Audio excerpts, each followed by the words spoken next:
আজিৰে পৰা হাপেখাতি ৰাজহুৱা বিহু সন্মিলন আৰম্ভ।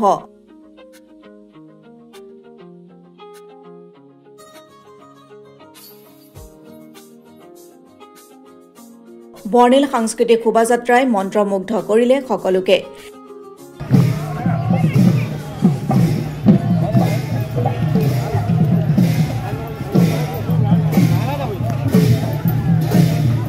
গণশিল্পী ৰাজীৱ সতীয়া সোঁৱৰণী সমন্বয় ক্ষেত্ৰ মুকলি কৰিলে বিশিষ্ট সমাজসেৱক ডক্টৰ প্ৰকাশ বৰগোহাঁয়ে।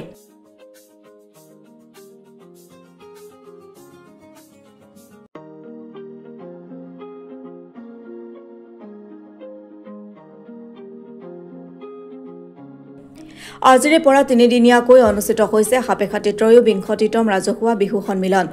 বিহু সন্মিলন উপলক্ষে সুন্দৰকৈ সজাই পৰাই তোলা হৈছে বিহুতলী। বিহুতলীৰ সাজ সজ্জাই সকলোৰে দৃষ্টি আকৰ্ষণ কৰিছে।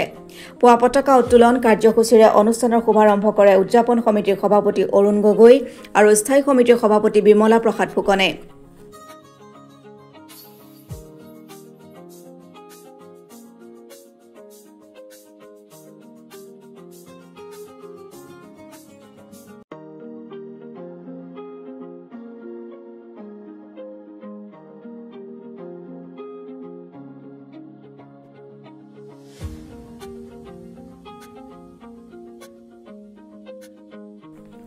ইয়াৰ পাছতে স্মৃতি তৰ্পণ কৰে উদযাপন সমিতিৰ কাৰ্যকৰী সভাপতি বলুৰাম চেতিয়া, শিক্ষক নৰেন গগৈ আৰু মুকুট বৰগোহাঁই।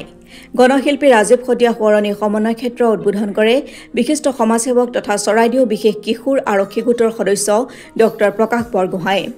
সমন্বয় ক্ষেত্ৰ মুকলি কৰি ডক্টৰ বৰগোহাঁই সকলোকে উদ্দেশ্যি শুভেচ্ছামূলক বক্তব্য আগবঢ়ায়।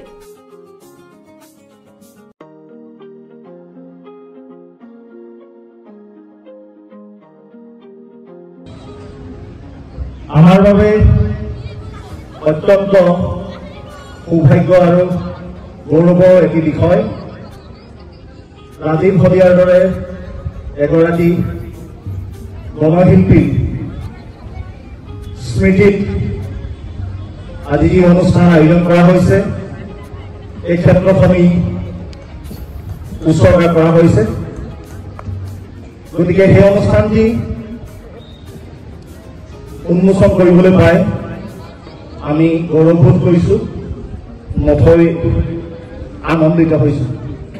মই পোনপ্ৰথমে সেইগৰাকী প্ৰয়াত গণশিল্পী ৰাজীৱ সতীয়াদেৱক শ্ৰদ্ধাঞ্জলি জনাব খুজিম। তেখেতৰ বিয়োগ অসমীয়া সমাজ জীৱনৰ বাবে, সাংস্কৃতিক ক্ষেত্ৰখনৰ বাবে এক অপূৰণীয় ক্ষতি। গতিকে তেখেতৰ মৃত্যুত সমগ্ৰ অসমবাসীয়ে সাক্ষ্য মুখেৰে শ্ৰদ্ধা আৰু তেখেতৰ মৃত্যু পৰৱৰ্তী পৰ্যায়ত শ্ৰদ্ধা স্নেহ মৰমে উপচাই পেলাইছে। তেখেতক ৰাজহুৱাভাৱে সৰ্বোচ্চ স্বীকৃতি দিছে আৰু আমাৰ ইয়াতো ৰাইজ আজি একত্ৰিত হৈ এই ৰাজহুৱা বিহু সন্মিলনখনিত তেখেতৰ প্ৰতি মৰণোত্তৰভাৱে এই শ্ৰদ্ধাঞ্জলি জনোৱাৰ ক্ষুদ্ৰ প্ৰয়াস কৰিছে। ৰাজীৱ সতীয়াৰ এখন অখ্যাত গাঁৱৰ এজন আছিল শিল্পী, কণ্ঠশিল্পী আৰু মোৰ দৃষ্টিত তেখেতৰ থকাতকৈ আন শিল্পীতকৈ থকাতকৈ নথকা গুণৰ পৰিমাণ বেছি আছে, যিমান নাই তাতকৈ বেছি। তাক যদি মই দুভাগ কৰোঁ থকা আৰু নথকাত, ঘৰত ৰাজীৱ সতীয়াৰ দম্ভ নাছিল, অহংকাৰ নাছিল, অন্যান্য শিল্পী থকাৰ দৰে মাৰ্চিডিজ BMW গাড়ী নাছিল, পকী ঘৰ নাছিল, স্থায়ী কোনো ঠিকনা নাছিল, কোনো নিকায় নিগম উন্নয়ন বৰ্ডৰ অধ্যক্ষ উপাধ্যক্ষ হোৱাৰ বাসনা নাছিল।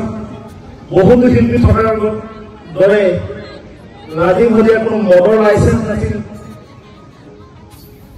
দুযোৰৰ দুপাত জোতা পিন্ধি ৰাজীৱ হলিয়াই কোনোদিন মঞ্চত উদ্ভণ্ডালি কৰা নাছিল। গতিকে ৰাজীৱ হলিয়াৰ নথকা তালিকাখন বহুত দীঘলীয়া আৰু থকাৰ বস্তুটো মোৰ দৃষ্টিত ৰাজীৱ হলিয়াৰ এটাই মাত্ৰ বস্তু আছিল, যিটো আন শিল্পী নাছিল, সেয়া আছিল জাতিৰ প্ৰতি দায়বদ্ধতা। দুযোৰ দুপাত পিন্ধা, দুযোৰৰ দুপাত জোতা পিন্ধাজনক কি কৰিব লাগে, বোকা ডান্স কৰাজনক কি কৰাব লাগে, অসমীয়া মানুহ ইমান বিবেকহীন নহয়। গতিকে ৰাজীৱ হলিয়াক জীয়াই থকা অৱস্থাত হয়তো ৰাইজে টকা পইচাৰে উপচাৰ পেলাব নোৱাৰিলে, কিন্তু মৃত্যুৰ পিছত যিখিনি দিলে অন্য মানুহৰ বাবে, অন্য শিল্পীৰ বাবে, সেই মৃত্যু ঈৰ্ষাৰ কাম।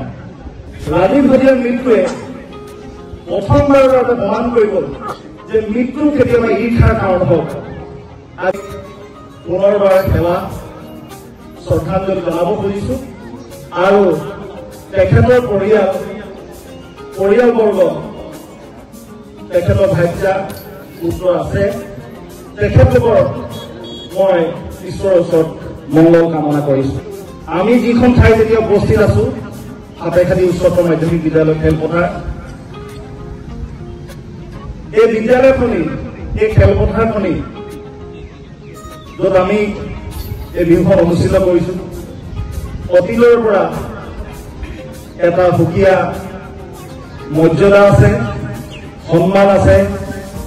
বৃহত্তৰ কানুবাৰী, বালিগাঁও, লুকুৰাখন, ভোগবাৰী, বাৰেগাঁও, বহলহাবি, কলাকটা, আতালপথাৰ, ৰহন, ধুনীয়া পথাৰ, এই সামৰি বৃহত্তৰ অঞ্চলটো সেই সময়ত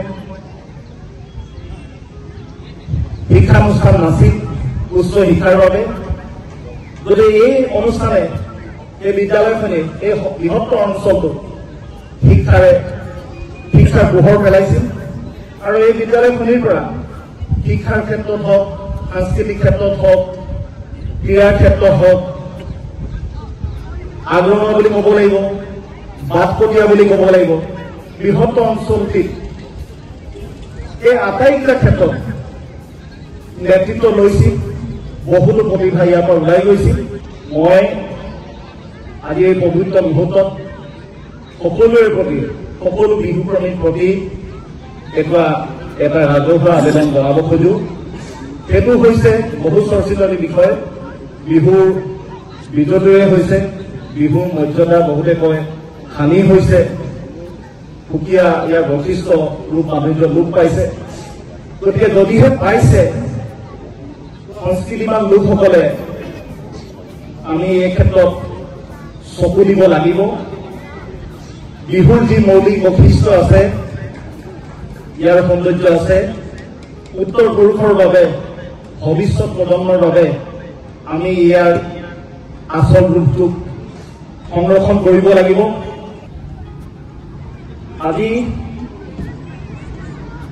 আমাৰ এই সমূহ বক্তব্যৰ যোগেদি আমি ৰাজীৱ হলিয়া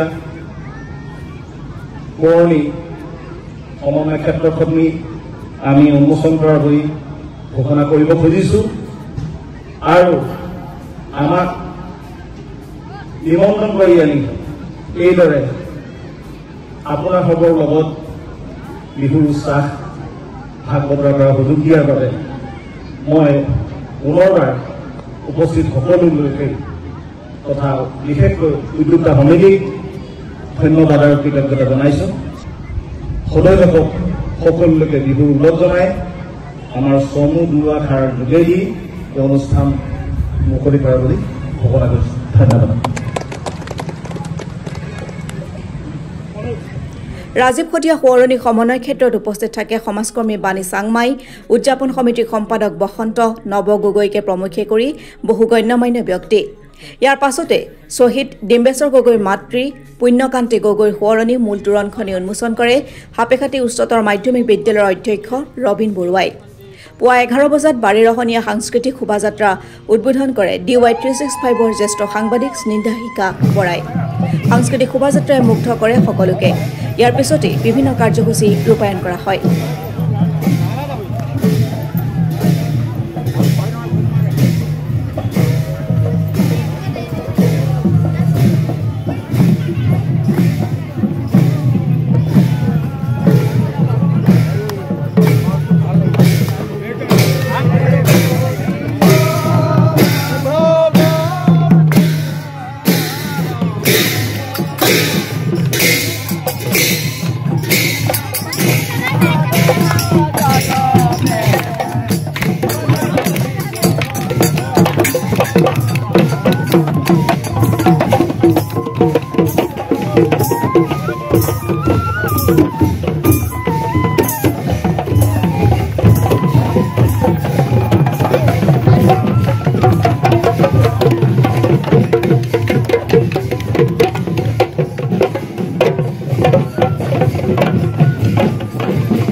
এটা সুন্দৰ পৰিৱেশ আৰু তাহানিৰ বিহু কথাবিলাক এতিয়া খুব চৰ্চা হয় তাহানিৰ আচলতে এইদৰে মঞ্চ বিহু নাছিল সেইকাৰণে মঞ্চখন বিতৰ্কলৈ গ'ল বুলি কয় সকলোৱে পথাৰৰ বিহু বা আগৰ দিনৰ সেই বস্তলৰ বিহু আছিল কিন্তু যি সাংস্কৃতিক শোভাযাত্ৰা আপোনালোকে আয়োজন কৰিছে বা ইয়াত আয়োজিত হৈছে এটা সুন্দৰ মঞ্চ ৰাখিও তাহানিৰ সেই পৰম্পৰাক ধৰি ৰখাৰ প্ৰয়াস কৰিছে ইয়াত বসবাস কৰা প্ৰতিটো জাতি জনগোষ্ঠীক একত্ৰিত কৰি যে এখন সুন্দৰ আচলতে মঞ্চ তৈয়াৰ কৰা হৈছে তাৰ কাৰণে সঁচাই আন্তৰিকতাৰে শলাগ লৈছোঁ সাপেখাতি এই ঠাই মোৰ নিজৰ ঠাই এই ঠাইতে অহা যোৱা কৰি ইয়াৰ আকাশ বতাহৰ তলতেই মই ডাঙৰ দীঘল হৈছোঁ সেই সূত্ৰে এনেকুৱা এটা পৰিৱেশত নিজকে খুব সৌভাগ্যৱান যেন লাগে আৰু আন্তৰিকতাৰ শুভেচ্ছা জ্ঞাপন কৰিছোঁ অহা 3টা দিন ভালকৈ পাৰ হওক আৰু এই পৰম্পৰা ধৰি ৰাখিবলৈ প্ৰতিটো প্ৰজন্মই আগবাঢ়ি আহক সেইটোৱে কামনা কৰিম ধন্যবাদ